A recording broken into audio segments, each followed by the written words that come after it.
Crossplay has drastically affected Call of Duty's meta, and in this video I'm gonna just be discussing what I think about that. It's gonna be a very simple gameplay commentary. Sorry I haven't been uploading and streaming as much as I'd like to. I've had some stresses, I've been a little bit busy, and I haven't felt very good, so I've had a couple different things going on, but I feel like I'm back into it now, and I've been thinking a lot over my little break here about crossplay in general.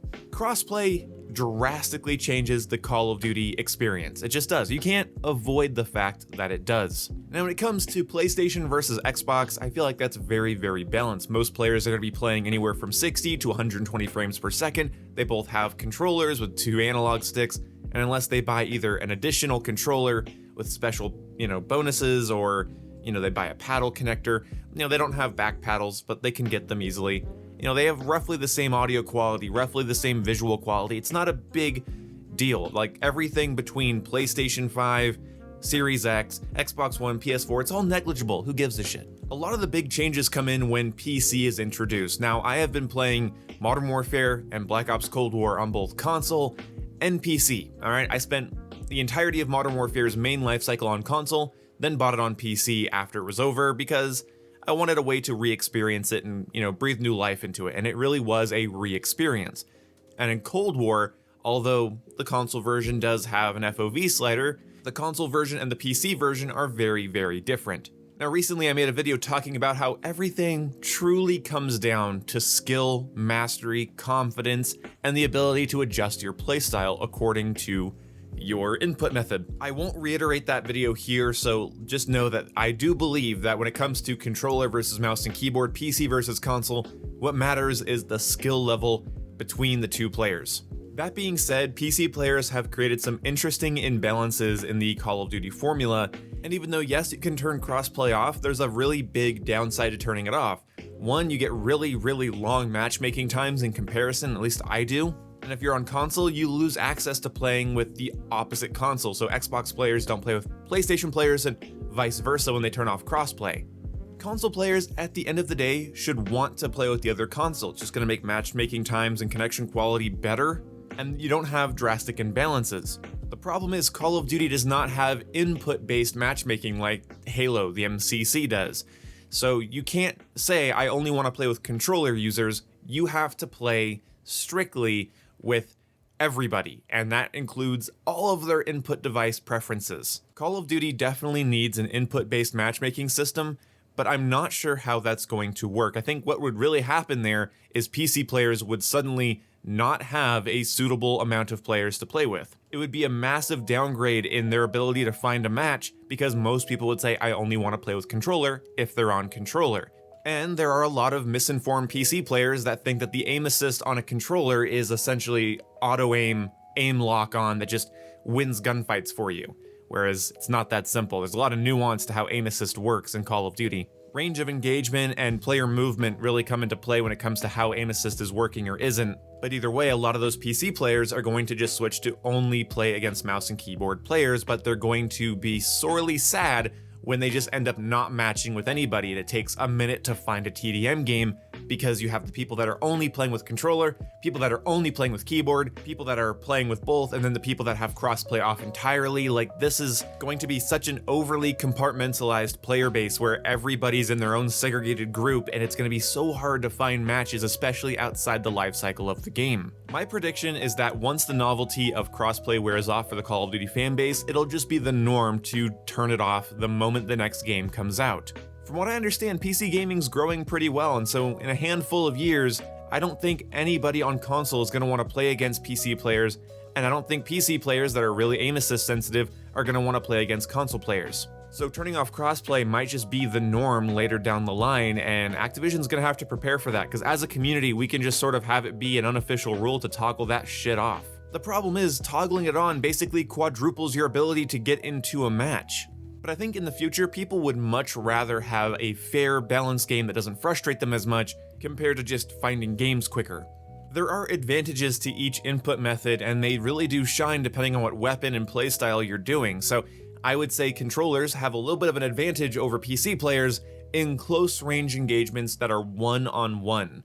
because if that console player, that controller user, is moving their feet, in close range, aim assist is going to help them lock onto that target, and close range is a little bit frustrating for a mouse user, especially if they're running a lower DPI. But as soon as the engagement becomes mid to mid-long range or long range, the PC player has every advantage. They can make so many more millimeter adjustments, they can laser your head a lot easier than you'd be able to with a controller. Aim assist doesn't lock on and track in Call of Duty games at super long ranges, it just doesn't. Also, mouse is so much easier to control recoil with, especially in Call of Duty where the recoil already isn't really that high. Certain guns are lasers with a mouse that are just manageable on a controller. Like I pointed out in a previous video, I redid my loadouts when I switched to PC because I realized I didn't need recoil control as much as I thought I did. Now it's honestly redundant to use certain foregrips and muzzle attachments in games like Modern Warfare because I can already control the recoil better than that foregrip can. And don't get me started on sniping. Sniping with a mouse is a completely different universe than sniping with a controller. It is a point and click adventure in my opinion, especially if the sniper is able to kill, stomach up, just hit a torso shot. That is miles easier with a mouse than it is with a controller. You just have a much wider range of motion, you can make small minuscule adjustments a lot better, and while aim assist might help a controller user quickscope, just the raw accuracy of a mouse I think is miles better, and it's one of the places where I think that the game becomes completely imbalanced because of crossplay. When it comes to snipers and other shooters, I feel like, yeah, you have to land a headshot or the bullet's very slow, you have to adjust for drop, whereas in Call of Duty's multiplayer, 6v6, 10v10, most of the engagements people will get in when they're playing team deathmatch or domination, the sniper is just point and click. I'm not saying it takes no skill, and I'm not saying I'm amazing at sniping, but I'm definitely going to say that sniping is just miles easier on a mouse. Also, 180ing or turning on an opponent is much easier on a mouse as well, because unless that controller user is using a really high sensitivity, they're not going to be able to turn on you as easily, and if they have a high sensitivity, they're trading accuracy. The best way to be accurate on a controller is to use a moderate or low sensitivity. You don't want to run the highest sensitivity in the game. Yes, you can adjust to it. Yes, you can learn it, but you are having to do so much over and under correcting that it's not even funny. Yes, again, it comes down to mastery, like I said earlier in the video. But there's a reason that pro players aren't playing on 10 sensitivity and just practicing with it. It's simply not optimal to do that with an analog stick, so you control your engagements, keep enemies in front of you, and you'll be able to laser them a lot easier with a controller. Whereas somebody with a good sized mouse pad can flick on you very, very quickly, even with a lower DPI. So does crossplay really have a place in the game if certain engagements and certain weapons and certain playstyles just drastically cater towards one input method over the other? Again, mastery is the most important thing, but I think the community is really going to run into a wall with this. When I played on console, I didn't really complain about PC players in Modern Warfare because the time to kill was so fast, and I felt like I was in a well-balanced situation, and I was getting pretty confident with my aim at the time. I felt like if I had a drop on somebody, I had a drop on somebody, but when I know there's a PC player on the other team using a mouse and keyboard, and I knew they had a wider FOV than me, I knew they were playing at higher frame rates than me, I knew that they could 180 me a lot better, and when they would, it would be very frustrating to be behind somebody, start landing shots as they jump and slide dash and look behind themselves so much easier than I can using a medium sensitivity on a controller. Also, getting sniped always made me think, wow, I really wish I had a mouse plugged in because I'd be able to maybe out-snipe that person, but it was just working harder with an analog stick. Trying to control the sniper reticle with your thumb is not the same as having your whole goddamn arm and desk at your side. So basically this video ends with a prediction, and it's the prediction I made earlier, so you can click off now if you want, I guess, but essentially, I just think we're going to turn this off in the next couple of years. I don't think it's going to be the norm to play with crossplay on.